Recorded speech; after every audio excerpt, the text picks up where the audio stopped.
Hello friends, नमस्कार। स्वागत है मेरे चैनल इन्वेस्टमेंट योगी पर। फ्रेंड्स, अगर आप चैनल पर नए हैं तो इस चैनल को सब्सक्राइब करिए, बेल आइकन दबाइए और उसके बाद नोटिफिकेशन में ऑल का बटन जरूर दबाइए ताकि आपको मेरे नए नए वीडियोस के नोटिफिकेशन हमेशा मिलते रहें। तो आइए इस वीडियो को शुरू करते हैं। तो फ्रेंड्स, प्राइमरी मार्केट में एक और कंपनी ने दस्तक दी है और उस कंपनी का नाम है ग्लोबल हेल्थ लिमिटेड। इस आईपीओ के बारे में कंप्लीट एनालिसिस करेंगे और ये जानने की कोशिश करेंगे कि इस आईपीओ में अप्लाई करना चाहिए या इसे छोड़ देना चाहिए। इस आईपीओ के बारे में जो एनालिसिस की जाएगी उससे आपको पूरा व्यू मिलेगा कि ये आईपीओ कैसा है। तो फ्रेंड्स, अगर आप इस चैनल पर नए हैं तो जरूर इस चैनल को सब्सक्राइब करिए, वीडियो को लाइक करिए, शेयर करिए। तो फ्रेंड्स, ये एक हॉस्पिटल है। पहली बात आप ये समझिए कि ये एक हॉस्पिटल है और private multi speciality tertiary care. ये private multi speciality tertiary care है, ये ध्यान रखिए आप। और जबरदस्त आपको अभी पता चलेगा कि आप इस कंपनी के बारे में जानते हैं।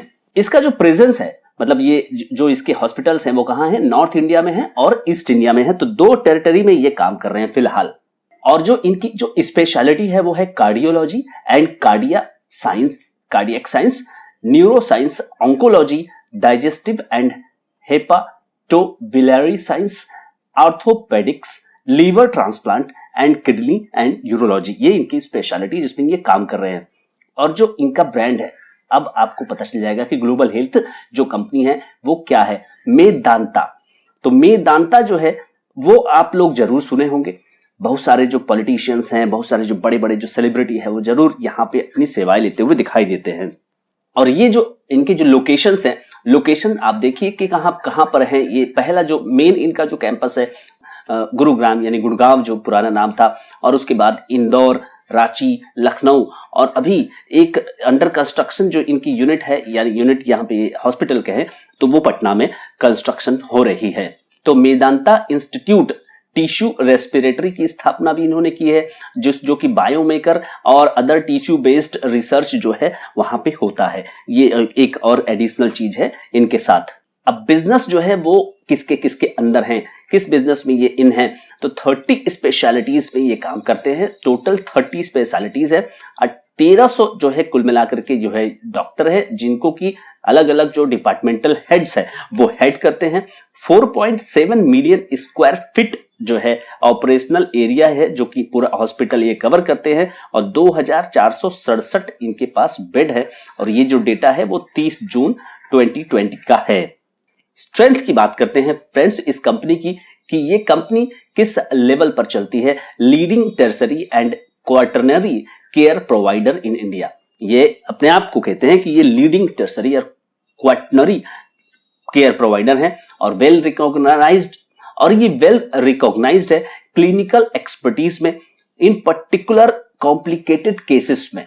ठीक है, कॉम्प्लिकेटेड केसेस जब हो जाते हैं तो लोग यहाँ पे जरूर जाते हैं। और क्लिनिकल रिसर्च और एकेडमिक्स में भी इनका फोकस है, ताकि ये अपने चीजों में और स्पेशलाइज्ड होते चले जाते हैं।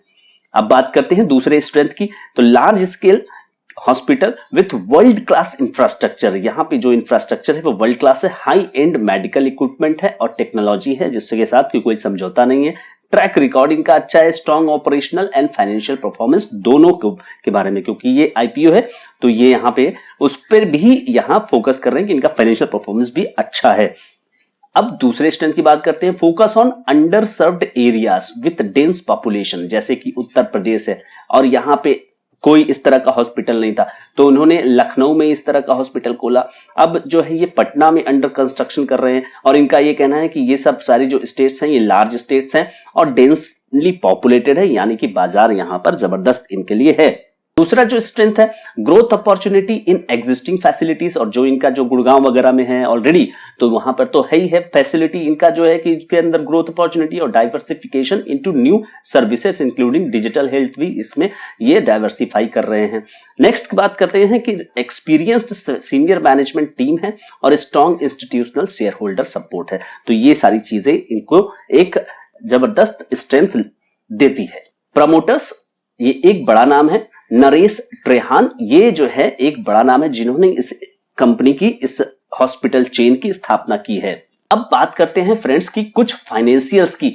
फाइनेंशियल्स में क्या स्थिति है, कंपनी ने क्या डिलीवर किया है। 2019-20 के ईपीएस की बात करें यहां पर तो ये है ₹1.45, 2020-21 में ₹1.15, 2021-22 में ₹7.78, यानी यहां पर थोड़ा सा परफॉर्मेंस ठीक ठाक चल रहा था और अचानक से यहां इंप्रूवमेंट किया।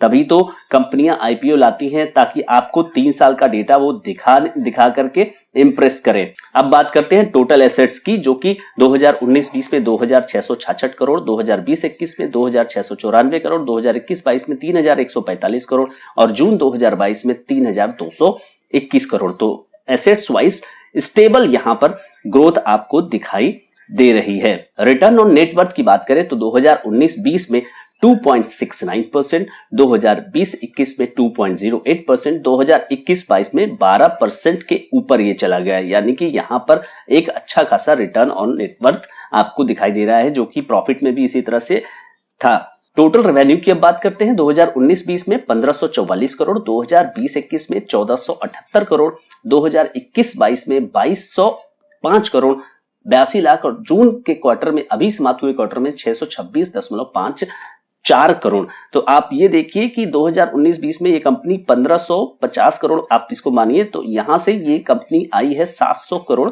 प्लस यहां पे इसने सेल किया 2 साल के अंदर। और अभी अगर जून के हिसाब से अगर इसको 4 से मल्टीप्लाई आप करते हैं तो ठीक ठाक यहां पे ग्रोथ दिखाई दे रही है कंपनी की। पैट की बात करते हैं तो पैट जो है वो 2019-20 में 33 करोड़ 33 लाख, 2020-21 में 28 करोड़ 80 लाख, 2021-22 में सीधे ये 196 करोड़ हो जाता है। और आप देखिए कि यहाँ 33 करोड़ से सीधे ये 196 करोड़ हुआ और जून 2022 के क्वार्टर में 58.71 करोड़ का ये पैट आपको दिखाई दे रहा है। अब इशू की बात करते हैं कि इनको जो पैसा चाहिए आईपीओ से उसमें ये क्या क्या करने वाले हैं। फ्रेश इशू 500 करोड़ रुपए का है और ओएफएस जो है वो 1705 करोड़ रुपए का है और टोटल मिला के 2205 करोड़ रुपए ये उठाने वाले हैं, यानी ये पैसा जो है कंपनी में जाएगा और ये पैसा प्रमोटर के जेब में। पीई कैलकुलेट करते हैं अगर हम अपर प्राइस बैंड और ईपीएस से तो आपको 2021-22 का ये 43 रुपए 19 पैसा दिखाई दे रहा है। पैसा जो आएगा आईपीओ से उसका ये क्या करेंगे, रीपेमेंट करेंगे, प्रीपेमेंट करेंगे, जो बोरिंग्स इनकी चल रही है फुल या पार्ट में, उसके अलावा जो है जनरल कॉर्पोरेट पर्पस के लिए इसका प्रयोग करेंगे। कंपनी के जो शेयर है वो इसकी फेस वैल्यू है 2 रुपए और जो आईपीओ का जो प्राइस बैंड है वो 319 रुपए से 336 रुपए के बीच में है। ओपनिंग डेट 3 नवंबर से है और क्लोजिंग डेट आपका 7 नवंबर। इनिशिएशन ऑफ रिफंड अगर आपको शेयर नहीं मिलता है तो 14 नवंबर को आपको ये पैसा रिफंड हो जाएगा और अगर आपको शेयर मिल जाता है तो 15 नवंबर को आपके अकाउंट में डीमैट अकाउंट में दिया जाएगा और आईपीओ की लिस्टिंग होगी 16 तारीख को। एप्लीकेशन की मिनिमम साइज एक जो है वो 44 शेयरों की होगी जिसके लिए आपको 14,784 रुपए देने हैं। एप्लीकेशन की मैक्सिमम साइज जो रिटेल कैटेगरी में 13 लाख के नीचे में 572 शेयरों के लिए 1,92,192 शेयर्स रुपए के लिए ऑफर कर रहे हैं। ये रिजर्वेशन है क्यूआईबी के लिए 50%, एनआईआई के लिए 15% और आरआईआई के लिए यानी रिटेलर्स के लिए 35%। अब इस कंपनी के जो एरिया के जो कॉम्पिटिटर्स हैं वो हैं अपोलो हॉस्पिटल जिसका की पीई आपका है 71, फोर्टीज हेल्थ केयर जिसका की पीई है आपका 51 और मैक्स हेल्थ केयर जिसका की पीई आपका है 71। तो 71 और 71 के अराउंड जो है 2 कंपनियां हैं जो कि लीडिंग कंपनियां, ये तीनों ही जो है अच्छी कंपनियां हैं। अब फ्रेंड्स क्या करना चाहिए, तो अगर आप 2 चीजों में देखें, ध्यान दें तो लिस्टिंग यहां पर और दूसरा जो है वो है शॉर्ट टू मीडियम टर्म से लेकर के लॉन्ग टर्म की बात की जाए तो लिस्टिंग गेन में तो यहां पे अगर आप बात करें वैल्यूएशन की तो 43 प्लस के आसपास जो वैल्यूएशन इन्होंने दिया हुआ है ये एक अच्छा वैल्यूएशन है और लिस्टिंग गेन आपको 10% to 20% मिलने की इसमें संभावना व्यक्त की जा रही है। जहां तक सवाल है short to long term medium term, यहां पर भी आप ये कंपनी को कंसीडर कर सकते हैं क्योंकि देखिए जो पीयर्स हैं उनका जो है वो पीई आप देख सकते हैं कि 71-70 के अराउंड है और इन्होंने एक डिसेंट लेवल पर इसको रिलीज किया है, इसको इशू किया है, तो इसमें कोई दिक्कत यहां पे नजर नहीं आती है। तो इस आईपीओ को अप्लाई करना चाहिए मेरे हिसाब से और लिस्टिंग गेन्स पर भी आप यहां पे लिस्टिंग गेन पर प्रॉफिट बुक कर सकते हैं और या फिर लॉन्ग टर्म में इसको होल्ड भी किया जा सकता है। पर यह ध्यान रखिए फ्रेंड्स, एक बिग अलर्ट है फ्रेंड्स, ये कोई भी इन्वेस्टमेंट एडवाइस नहीं है। अगर आपको कोई भी फैसला लेना है, कोई भी इन्वेस्टमेंट का फैसला लेना है, तो अपने एडवाइजर से जरूर संपर्क करें। This is for education purpose. तो आपको इस आईपीओ से रिलेटेड मैंने एजुकेट किया, नॉलेज बढ़ाई। Thank you so much friends. I hope ये वीडियो आपको अच्छा लगा होगा। अगर ये वीडियो आपको अच्छा लगा तो इसको लाइक करिए, कमेंट करिए और इस वीडियो को ज्यादा से ज्यादा लोगों तक शेयर करना ना भूलिए। Thank you so much friends.